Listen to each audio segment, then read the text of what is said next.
प्रत्येक व्यक्ति को किसी ना किसी प्रकार की निर्बलता अवश्य होती है। जैसे कोई बहुत तेजी से दौड़ नहीं पाता तो कोई अधिक भार नहीं उठा पाता, कोई असाध्य रोग से पीड़ित रहता है तो कोई पढ़े हुए पाठों को स्मरण में नहीं रख पाता। ऐसे अनेकों उदाहरण और भी हैं। क्या आप किसी ऐसे व्यक्ति को जानते हैं जिसे सब कुछ प्राप्त हो और हम जीवन की उस एक निर्बलता को जीवन का केंद्र मानकर जीते हैं? इस कारणवश हृदय में दुख और असंतोष रहता है सदा। निर्बलता मनुष्य को जन्म से अथवा संजोग से प्राप्त होती है, किंतु उस निर्बलता को मनुष्य का मन अपनी मर्यादा बना लेता है। किंतु कुछ व्यक्ति ऐसे भी होते हैं जो अपने पुरुषार्थ और श्रम से उस निर्बलता को पराजित कर देते हैं। क्या भेद है उनमें और अन्य लोगों में? क्या आपने कभी विचार किया है? सरल सा उत्तर है इसका। जो व्यक्ति निर्बलता से पराजित नहीं होता, जो पुरुषार्थ करने का साहस रखता है हृदय में, वो निर्बलता को पार कर जाता है। अर्थात निर्बलता अवश्य ईश्वर देता है, किंतु मर्यादा मनुष्य का मन ही निर्मित करता है। स्वयं विचार कीजिए।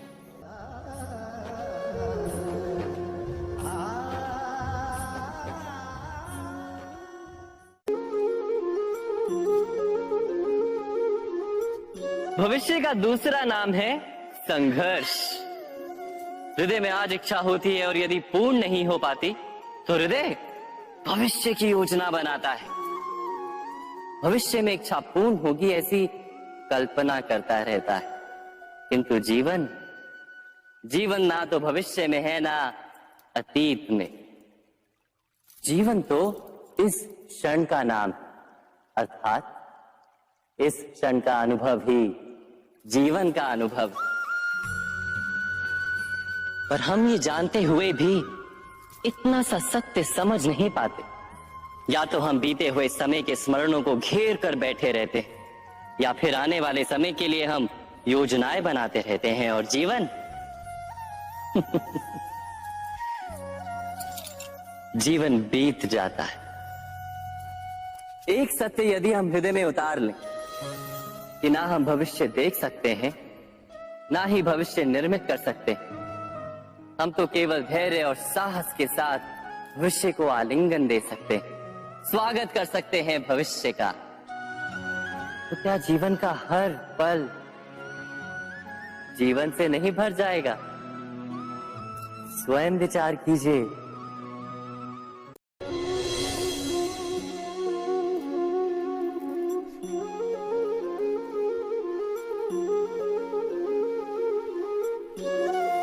ज्ञान प्राप्ति सदा ही समर्पण से होती है, ये हम सब जानते हैं। किंतु समर्पण का वास्तविक महत्व क्या है?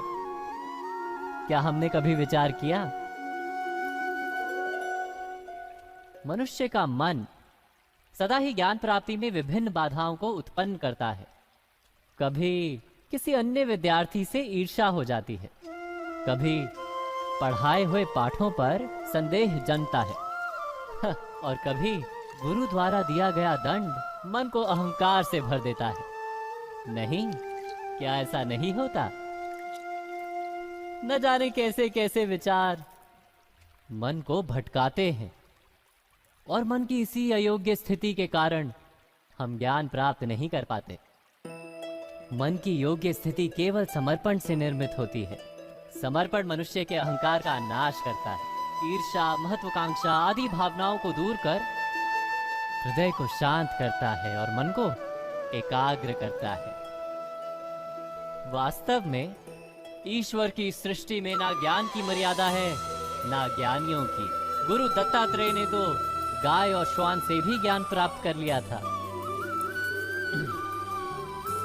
अर्थात विषय ब्रह्म ज्ञान का हो या जीवन के ज्ञान का या गुरुकुल में प्राप्त होने वाले ज्ञान का, उसकी प्राप्ति के लिए गुरु से अधिक महत्व है उस गुरु के प्रति हमारा समर्पण। क्या ये सत्य नहीं?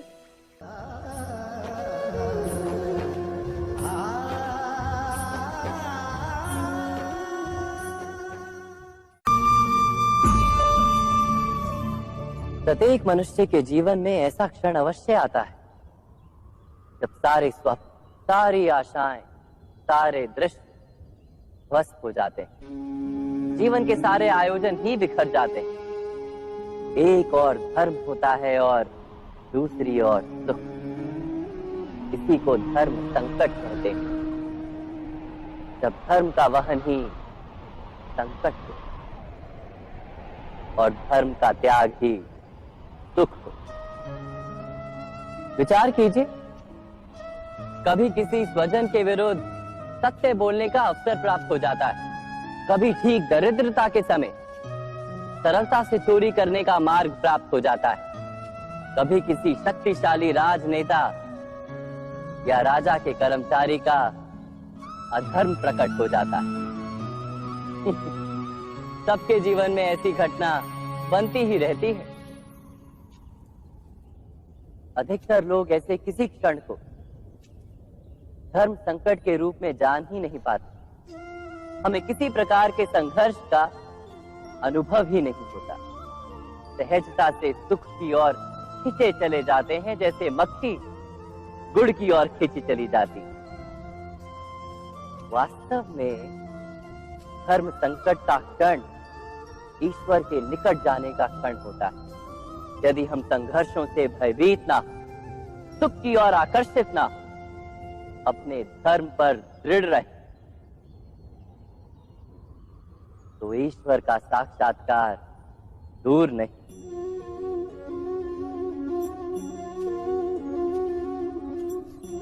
पवन से युद्ध करने वाला पत्ता यदि पेड़ से गिरता है तो भी आकाश की ओर उठता है। पवन से झुकने वाली घास वही भूमि पर रह जाती। अर्थात धर्म संकट से यदि हम संकट को ही टाल दें तो सुख तो मिलता है, जीवन बढ़ता है, किंतु क्या चरित्र नहीं टूटता? क्या आत्मा दरिद्र नहीं हो जाती? क्या ईश्वर से अंतर नहीं हो जाता? स्वयं विचार कीजिए।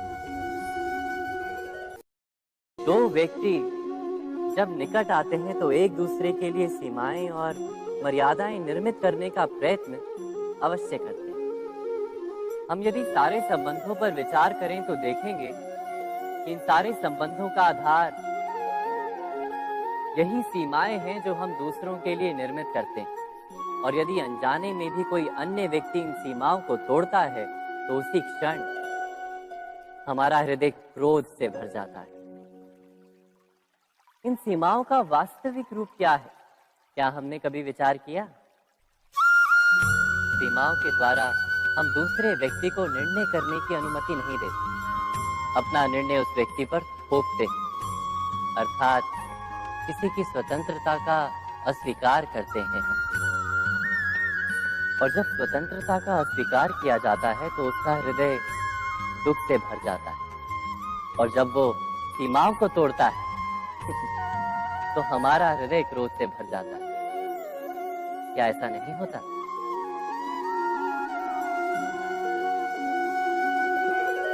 पर यदि एक दूसरे की स्वतंत्रता का सम्मान किया जाए तो किसी मर्यादाओं या सीमाओं की आवश्यकता ही नहीं होती। अर्थात जिस प्रकार स्वीकार किसी संबंध का देह है, क्या वैसे ही स्वतंत्रता किसी संबंध की आत्मा नहीं? स्वयं विचार कीजिए। सबके जीवन में ऐसा प्रसंग अवश्य आता है कि सत्य कहने का निश्चय होता है हृदय में, किंतु मुख से सत्य निकल नहीं पाता। कोई भय मन को घेर लेता है। किसी घटना अथवा प्रसंग के बारे में बात करना या फिर स्वयं से कोई भूल हो जाए उसके बारे में कुछ बोलना, क्या ये सत्य है? नहीं, ये तो केवल तथ्य है। अर्थात जैसा हुआ था वैसा केवल बोल देना सामान्य सी बात। किंतु कभी कभी उस तथ्य को बोलते हुए भी भय लगता है। कदाचित किसी दूसरे की भावनाओं का विचार आता है मन, दूसरे को दुख होगा ये भय भी शब्दों को रोकता है। तो ये सत्य क्या है? क्या हमने कभी विचार किया है? जब भय रहते हुए भी कोई तथ्य बोलता है तो वो सत्य कहलाता है। वास्तव में सत्य कुछ और नहीं, केवल निर्भयता का दूसरा नाम है। और निर्भय होने का कोई समय नहीं होता, क्योंकि निर्भयता आत्मा का स्वभाव है। अर्थात क्या प्रत्येक क्षण सत्य बोलने का क्षण नहीं होता?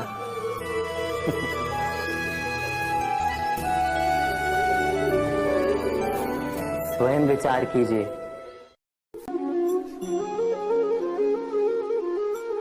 श्रेष्ठता का क्या अर्थ है? श्रेष्ठता का अर्थ है दूसरों से अधिक ज्ञान प्राप्त करना। अर्थात मूल्य इस बात का नहीं कि स्वयं कितना ज्ञान प्राप्त किया, मूल्य इस बात का है कि प्राप्त किया हुआ ज्ञान अन्य लोगों से कितना अधिक है। अर्थात श्रेष्ठता की इच्छा ज्ञान प्राप्ति को भी एक स्पर्धा बना देती है। और स्पर्धा में विजय अंतिम कब होती है?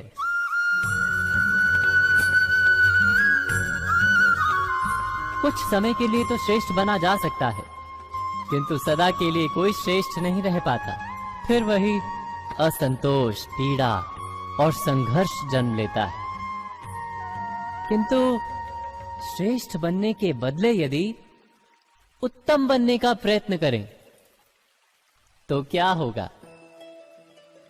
उत्तम का अर्थ है कि जितना प्राप्त करने योग्य है वो सब प्राप्त करना, किसी से अधिक पाने की इच्छा से नहीं, मात्र आत्मा की तृप्ति हेतु कुछ प्राप्त करना।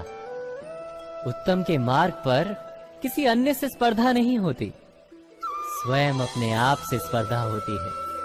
अर्थात उत्तम बनने का प्रयत्न करने वाले को देर अबेर सारा ज्ञान प्राप्त हो जाता है, बिना प्रयत्न के ही वो श्रेष्ठ बन जाता है। किंतु जो श्रेष्ठ बनने का प्रयत्न करता है वो श्रेष्ठ बने या ना बने, उत्तम कभी नहीं बन पाता।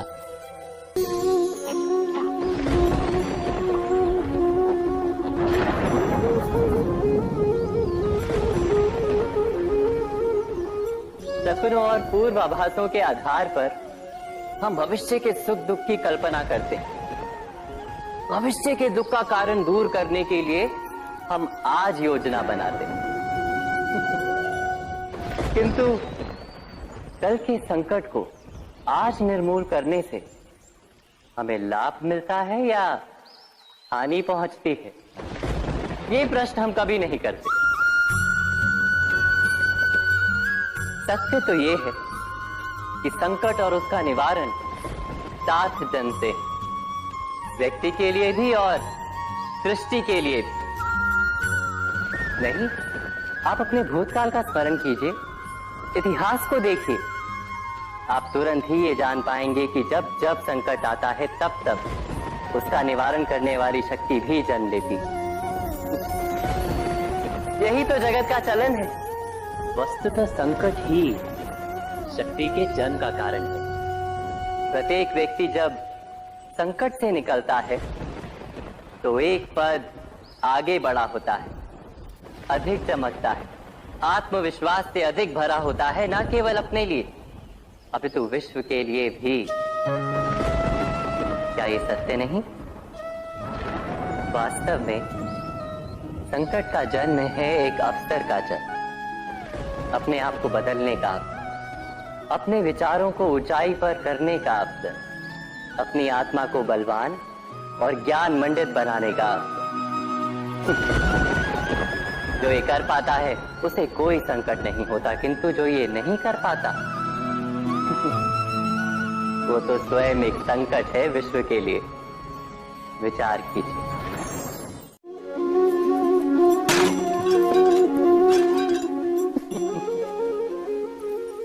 कभी कभी कोई घटना मनुष्य के जीवन की सारी योजनाओं को तोड़ देती और मनुष्य उस आघात को अपने जीवन का केंद्र मान लेता। पर क्या भविष्य मनुष्य की योजनाओं के आधार पर निर्मित होते हैं? नहीं। जिस प्रकार किसी ऊंचे पर्वत पर सर्वप्रथम चढ़ने वाला उस पर्वत की तलाई में बैठकर जो योजना बनाता है, क्या वही योजना उसे उस पर्वत की चोटी तक? नहीं। तो क्या युद्ध से जूझता हुआ मन कोई योग्य निर्णय ले पाएगा? वास्तव में शांत मन से जब कोई निर्णय करता है तो अपने लिए सुखद भविष्य बनाता है, किंतु अपने मन को शांत करने के लिए जब कोई निर्णय करता है तो वो व्यक्ति भविष्य में अपने लिए कांटों भरा वृक्ष लगाता है। स्वयं विचार कीजिएगा।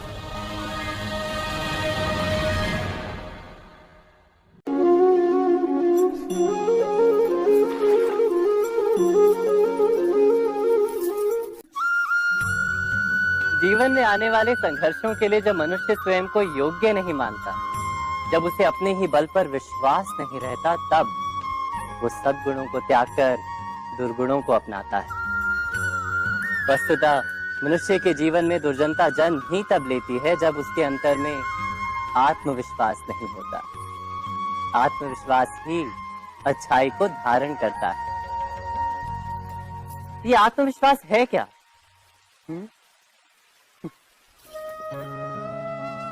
जब मनुष्य ये मानता है कि जीवन का संघर्ष उसे दुर्बल बनाता है, तो उसे अपने ऊपर विश्वास नहीं रहता। वो संघर्ष के पार जाने के बदले संघर्ष से छूटने के उपाय ढूंढने लगता है। किंतु जब वो ये समझता है कि ये संघर्ष उसे अधिक शक्तिशाली बनाते हैं, ठीक जैसे व्यायाम करने से देह की शक्ति बढ़ती, तो प्रत्येक संघर्ष के साथ उसका उत्साह बढ़ता है।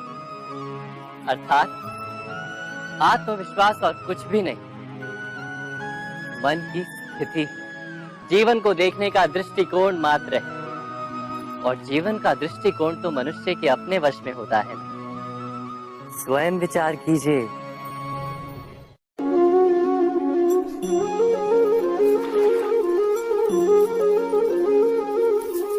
पिता सदा ही अपने संतान के सुख की कामना करते हैं, उनके भविष्य की चिंता करते रहते हैं।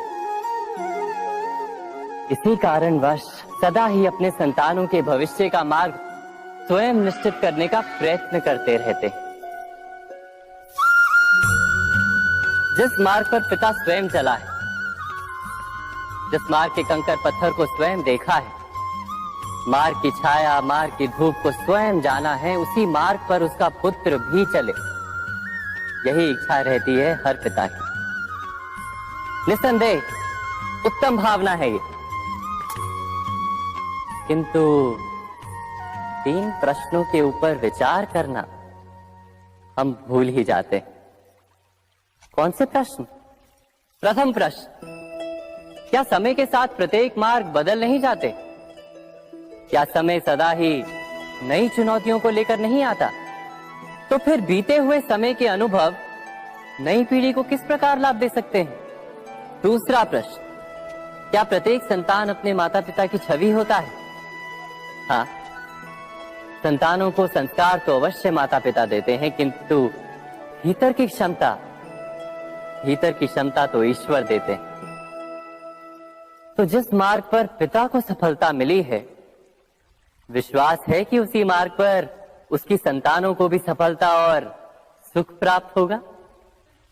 तीसरा प्रश्न, क्या जीवन के संघर्ष और चुनौतियां लाभकारी नहीं होती? क्या प्रत्येक नया प्रश्न एक नए उत्तर का द्वार नहीं खोलता? तो फिर संतानों को नए नए प्रश्नों, संघर्षों और चुनौतियों से दूर रखना, ये उनके लिए लाभ करना कहलाएगा या हानि पहुंचाना? अर्थात जिस प्रकार संतान के भविष्य का निर्माण करने के बदले उसके चरित्र का निर्माण करना श्रेष्ठ है, वैसे संतानों के जीवन का मार्ग निश्चित करने के बदले उन्हें नए संघर्षों के साथ जूझने के लिए मनोबल व ज्ञान देना अधिक लाभदायक नहीं होगा? स्वयं विचार की